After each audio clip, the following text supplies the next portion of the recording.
Eh ben dis donc, il y en a des films sur ma chaîne.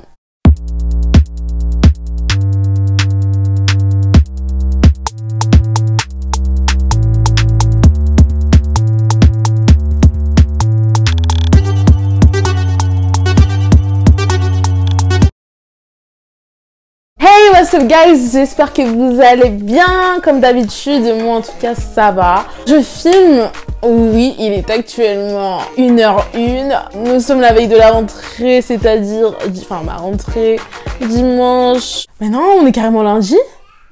Nous sommes lundi. Yes, trop cool. J'ai acheté de la pâte à pix, donc voilà, fini les chutes pendant les vidéos parce que, wesh, un peu de comportement. Quand j'aurais publié cette vidéo, j'aurais déjà passé ma rentrée, donc j'espère que votre rentrée a été cool. J'espère qu'elle a dit que ta rentrée s'est bien passée. Voilà. Aujourd'hui, je vais vous parler de 2 films que j'ai vus, que je vais vous donner mon avis sur ces derniers. Le premier film dont je vais vous parler, c'est La Vie scolaire. La Vie scolaire est un film qui est sorti le 28 août 2019 en France. Les réalisateurs sont Grand Corps Malade et Mehdi Idir. Il dure 1h51, c'est un film français de genre comédie dramatique. En fait, c'est quoi? On va en fait se concentrer sur Samia, une jeune CPE novice qui va débarquer en fait de son Ardèche dans un collège réputé difficile dans la ville de Saint-Denis. On va également se concentrer sur un élève de ce collège-là qui est Yanis, et on va voir qu'entre les deux, il y a quelques similitudes, quelques ressemblances, etc. Et voilà, on va la voir en fait évoluer. Ici, on va également voir le corps enseignant, les gens qui y travaillent, etc.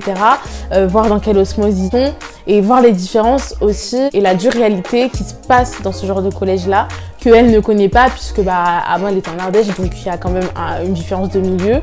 Et elle va être confrontée à tout ça, que ce soit au niveau de la ville ou du collège également. Voilà, en fait, elle va vouloir venir aider justement ces jeunes enfants qui sont pas dans un milieu qui leur est favorable, mais elle va vouloir les aider à évoluer, etc. Et on va la suivre, elle, ainsi que Yanis, sur lequel on va se concentrer. Alors, faut savoir premièrement que moi, déjà, je voyais la bande-annonce un peu partout. Déjà, je pense que la première fois que j'ai dû la voir, c'était en juillet, il me semble. Enfin, en tout cas, dès que c'est sorti, je la voyais et tout. Les pubs sur Snap, un peu partout, sur YouTube et tout. Et j'avais ce sentiment de déjà vu, genre, vous savez, cette personne-là qui va arriver, qui va sortir de son milieu, bien différent du milieu dans lequel elle va arriver dans un milieu qui est assez compliqué. Ça va être un peu la sauveuse de tout ça et tout. J'avais cette image-là de déjà vu, mais enfin, moi personnellement, en ce qui me concerne, c'est que je suis comme ça.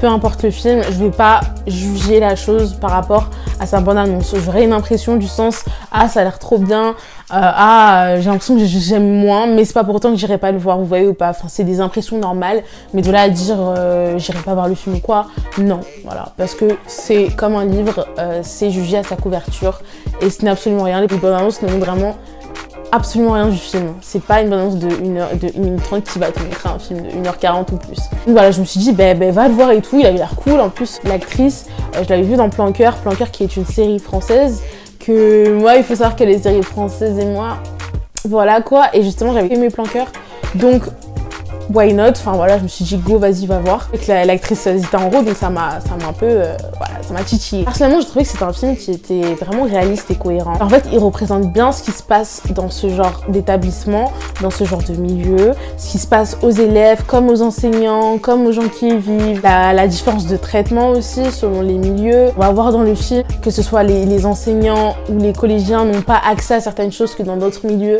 on aura. Après, une petite, il y aura une sorte de critique, on va dire, fait au système éducatif français, mais plus pour le réveiller. Enfin, c'était voilà, on voyait vraiment que c'était un petit message en fait, notamment pour un peu voilà, éveiller les réflexions autour des écoles dans ce genre de milieu, etc.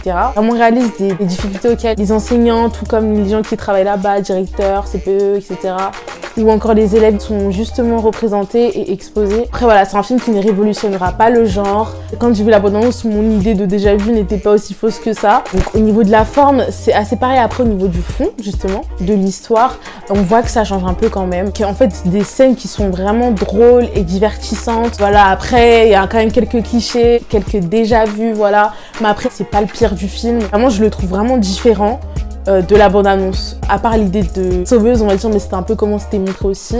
Ce qu'on montre dans la bande-annonce, c'est vraiment différent de ce qu'on voit dans le film, dans le sens où vraiment on voit que ça a été fait avec talent et amour, et aussi dans le sens que dans la bande-annonce, on voit beaucoup de scènes d'humour, beaucoup de scènes de joie, etc., etc. mais en fait dans le film on voit que le sujet est traité vraiment avec intelligence. Il va traiter d'un sujet difficile avec humour, émotion, crédibilité. Il est humaniste. Les vannes qui sont faites, elles marchent vraiment bien, voilà. Moi je sais qu'en tout cas dans la salle où j'étais, les gens ils étaient réceptifs à tous ces moments d'humour, toutes ces scènes d'humour. En tout cas, on s'attache vraiment aux personnages. En tout cas, moi, c'est mon sentiment. Le film, il se termine attaché à eux, en fait, vraiment. Moi, en tout cas, c'est ce que j'ai ressenti. Au niveau du jeu d'acteur, encore une fois, j'ai trouvé qu'il était plus que correct. J'ai trouvé qu'il était bien. Après, voilà, quand on joue comme ça entre potes, on va le dire, même si bah, ils se connaissaient sûrement pas tous avant. Vous savez, quand on joue comme ça, entre jeunes, etc. Et puis, c'est un film qui a été fait par deux hommes qui ont l'air plutôt cool et tout. Donc, ça a dû être sympathique sur les journées de tournage et tout. Ben, ouais, genre des fois, quand c'était des scènes où il y avait beaucoup d'acteurs et tout, bah des fois, tu voyais que ça rigolait un peu, etc. Enfin, que ça essayait tout, mais c'est pas le plus ouf. Au niveau du jeu d'acteur, franchement, il est pas à plaindre, t'y crois bien. C'est plutôt réussi au niveau de ça. Cependant, j'ai un peu moins aimé la fin. Je trouvais en fait, sans spoiler, sans expliquer quel contexte, que j'ai trouvé arriver trop vite. J'ai trouvé tellement elle arrivait vite, je me suis dit mais c'est pas possible, enfin il nous manque une ou deux scènes. Quand j'ai vu le film clairement, je me suis dit mais non, enfin what? Je pense qu'il y avait quelques scènes qui étaient nécessaires quand même avant la dernière scène, vraiment la fin. Et malheureusement elles n'ont pas été là, mais je pense vraiment qu'il manquait quelque chose entre l'avant-dernière scène et la toute dernière scène. Donc voilà. Ensuite aussi j'ai trouvé que les messages du coup qui étaient donnés étaient très intéressants. Et moi ce que je reproche beaucoup aux films français, c'est que les messages qui veulent être donnés parfois sont faits maladroitement. Et là j'ai plutôt trouvé que c'était fait justement. Après, je vais vous avouer un truc quand même, c'est que dans le film, il y a beaucoup au niveau de la parole, au niveau des mots qu'ils emploient, c'est beaucoup, comment dire, le langage que beaucoup de jeunes emploient aujourd'hui et tout. Je sais pas comment vous expliquer, j'avais cette sensation-là de trop en avoir justement des mots comme ça, de trop en entendre, que c'était trop là, quoi, vraiment. Après, c'est mon ressenti personnel au niveau de ça, c'était pas super dérangeant, mais je tiens quand même à le relever quand même, c'est qu'il y avait beaucoup de gros mots qui étaient employés. Je sais pas comment me placer au niveau de ça, mais c'est un truc que je tiens quand même à rajouter. Voilà, donc j'étais juste déçue par rapport à ce qui arrive quand même à un des personnages à la fin. À part ça, le film en globalité, j'ai plutôt bien apprécié, je me suis bien divertie, il m'a fait rire. Des moments poignants, des moments qui nous montrent ce qui se passe réellement dans ce genre de milieu-là. Je pense que c'est un film qui apprend, qui montre aussi qu'on peut s'en sortir, voilà, quand on veut. Du moins on essaye, bien aimé, donc voilà. Après, comme je dis, il révolutionne pas le genre, on va retrouver des codes qu'on retrouve un peu dans des films similaires comme ça, un peu partout. Comme moi, j'ai bien apprécié, voilà. Après, je sais pas si je le reverrai plusieurs fois non plus, mais il était cool. Le deuxième film dont je vais vous parler, c'est Wedding Nightmare ou Ready or Not en anglais. Encore une fois, c'est comme Les Baronnes et The Kitchen, il n'y a pas grand rapport. Là, c'est pire même, je trouve. Ready or Not, prêt ou pas. Wedding Nightmare, mariage cauchemardesque, enfin... Alors, le film est sorti le 28 août 2019. Les réalisateurs sont Tyler Gillett ou Gillett et Matt Bertolini au pain. Il dure 1h35, c'est un film américain de genre épouvante-horreur et également un thriller. Il est interdit au moins de 12 ans. Alors l'histoire c'est quoi? Ça raconte en fait tout simplement la nuit de noces d'une jeune femme, d'une jeune mariée va tourner au cauchemar quand sa belle famille riche et excentrique lui demande d'honorer une tradition. Jouer à cache-cache, ce qui paraît en fait totalement insignifiant et banal comme tradition, va se révéler meurtrière où chacun luttera pour sa survie. Et surtout, la jeune mariée. Alors déjà, moi j'ai trouvé que le film, en tout cas en le regardant et même la bande-annonce, il avait un air de Get Out, vous savez, le fait que justement, elle aille chez sa belle famille et que sa belle famille est super bizarre et qu'il se passe des choses cheloues, ça avait un air de Get Out, voilà. En plus quand tu sais qu'après, tout ce qui va lui arriver, tu te dis, ah ouais le bail, les belles familles on n'en veut plus, vraiment, ne vous mariez pas. Samira Weaving, donc l'actrice de la jeune mariée, elle a un charisme de fou, mais c'est fou, genre elle a un mélange entre Margot Robbie et Emma Stone. Vraiment, elle est super belle, ses yeux bleus.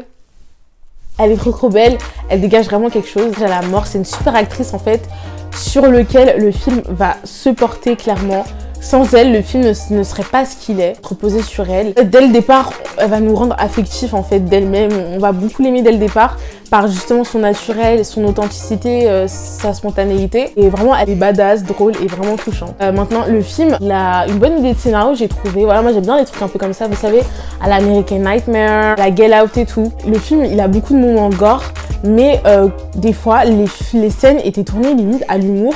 Et je pense que ça peut être un point positif pour ce genre de film. Je m'explique.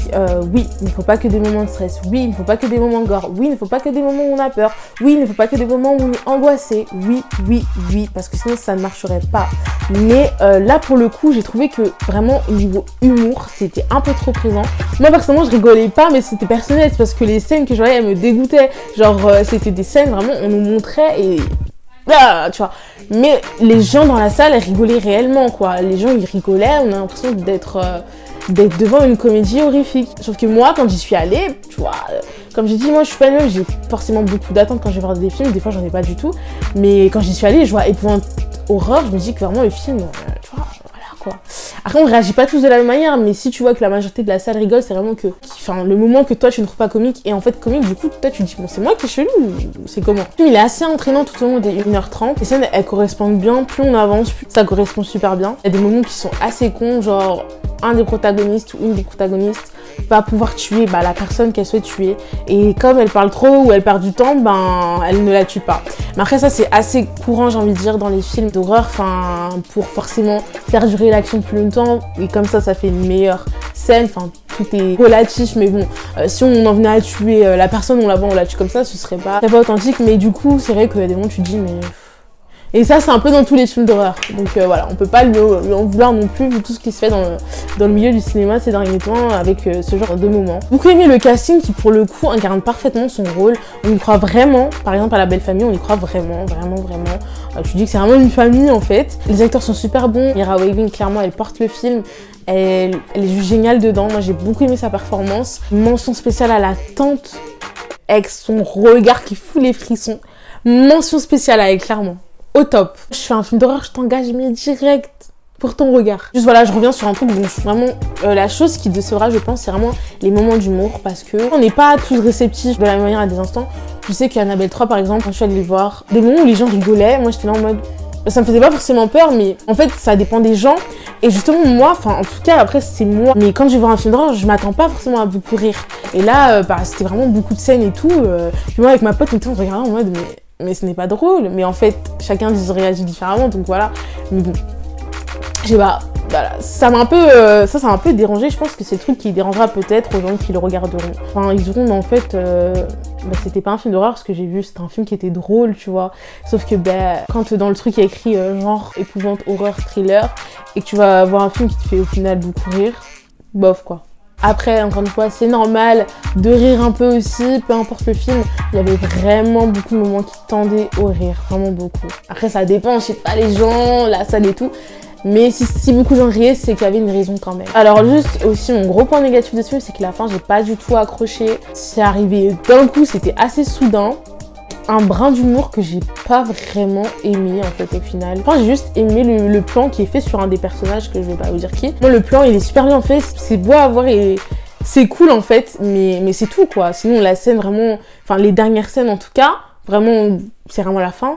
J'ai pas du tout accroché, enfin en tout cas en ce qui me concerne j'ai pas trop aimé quoi. Et après en aucun cas une scène ou des scènes de fin vont empiéter sur la qualité du film en entier, voilà. Il reste quand même bon. Et un bon retournement de situation aussi à la fin, que j'ai trouvé plutôt cool. Un bon survival, entraînant, efficace et assez spontané grâce aux acteurs notamment. Cependant, quelques points auraient pu être un peu tempérés, comme par exemple les moments d'humour que j'ai trouvé en tout cas pour ma part un peu trop présents, du coup qui me gâchaient un peu mon envie justement de voir beaucoup d'horreur et tout, mais bon, ça c'est moi. J'ai passé un bon moment devant quand même, à part la fin avec laquelle j'ai le moins accroché. Et encore une fois, ça n'entache à rien sur la totalité du film.